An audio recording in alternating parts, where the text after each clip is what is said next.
Alors, les voitures électriques les plus recherchées sur le bon coin d'occasion. Qu'est-ce qui se passe? Quels sont les modèles? En 2022, sur le marché de la seconde main, ce type de motorisation n'a représenté que 1,4% des transactions, il faut notamment une offre limitée. Aujourd'hui, ce segment de véhicules d'occasion électrique représente 3% du total des annonces de véhicules sur notre site. On a doublé du coup. Ça reste donc une goutte d'eau à l'échelle des 3 millions d'annonces de véhicules recensés sur le site d'annonce. La tendance est cependant à la progression rapide, comme l'indique Olivier Flavier. Nous avons constaté un triplement des annonces de véhicules électriques publiées sur la plateforme en un an. Mais ça demeure une tendance très récente qui dépend du marché du neuf et de son évolution. Nous estimons que le réel point d'inflexion et le basculement en masse vers l'électrique n'aura pas lieu avant 3 ou 4 ans. Bah oui, parce que la plupart ont acheté des voitures neuves. Bah alors certes, certains les revendent parce que notamment les Tesla là, ça fluctue avec les prix, mais bon, la plupart des gens les gardent quand même, hein. Pour l'heure, le portrait robot de la voiture la plus recherchée sur le bon coin se situe aux antipodes. Il dépeint une Volkswagen Golf diesel de 9 ans, dotée d'une boîte manuelle. Elle compte plus de 100 000 km et son prix moyen est inférieur à 14 000 euros. Alors Tesla est en tête des requêtes devant Renault, Peugeot, Citroën et BMW. Ça n'empêche pas les requêtes pour les véhicules électriques d'être de plus en plus nombreuses. Près d'un tiers d'entre elles portent sur une marque, Tesla. Une situation qui ne surprend pas grand monde. D'ailleurs, on trouve un trio de constructeurs français largement dominé par Renault, devant Peugeot et Citroën, alors que BMW ferme la marche. Côté modèle, c'est la Model 3 qui suscite le plus d'intérêt. Elle a représenté pas moins de 20% des recherches. Ah, il y a un graphique avec les modèles aussi, c'est cool ça.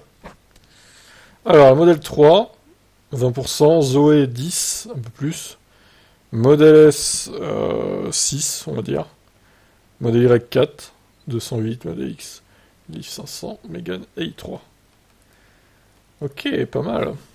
Si on regarde les chiffres des immatriculations 2022, c'est la petite Renault qui a largement dominé le marché des voitures électriques d'occasion.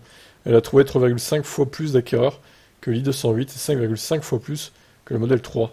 Rien de plus normal, puisque la citadine a été lancée en 2013. Bah oui. Après, bon, les vieilles Zoé, les premières Zoé, vaut mieux pas en acheter d'occasion, hein. En plus, il y a la Logbat. Alors, je sais que vous pouvez racheter la batterie maintenant, mais bon.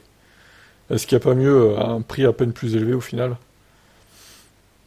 Alors, des villes plus ou moins réceptives, en utilisant la même méthodologie, Le Bon Coin a analysé les villes qui montraient le plus d'engouement pour la voiture électrique, une étude qui réserve quelques surprises. Les communes les plus intéressées ne sont en effet pas forcément les plus peuplées. Pour trouver une des plus grandes métropoles françaises, Toulouse, il faut attendre le 14e rang. Bordeaux est seulement 23e, alors que ni Paris, ni Lyon, ni Marseille ne figurent dans le top 30. La première place de Rouen n'est cependant pas totalement étonnante avec la ZFE. Ah bah, il y a le top 30, voilà.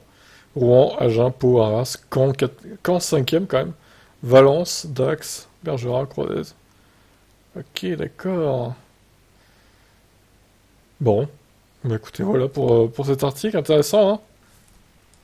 Ouais, et ils disent que aussi, c'est dans des Alpes de Haute-Provence que le volume de recherche de voitures électriques a le plus augmenté ces derniers mois, tout l'inverse de l'Indre-et-Loire, une zone bien plus rurale qui a observé une diminution de plus de la moitié de requêtes depuis l'année dernière.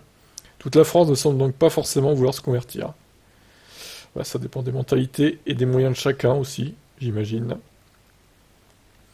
Je suis assez étonné de voir Caen si bien placé en fait. Bon, c'est la seule ville du Calvados du classement d'ailleurs, pour le coup. Bon, après, c'est vrai que dans le Calvados, on n'a pas énormément de grandes villes non plus, à part Caen. C'est un peu limité, mais bon.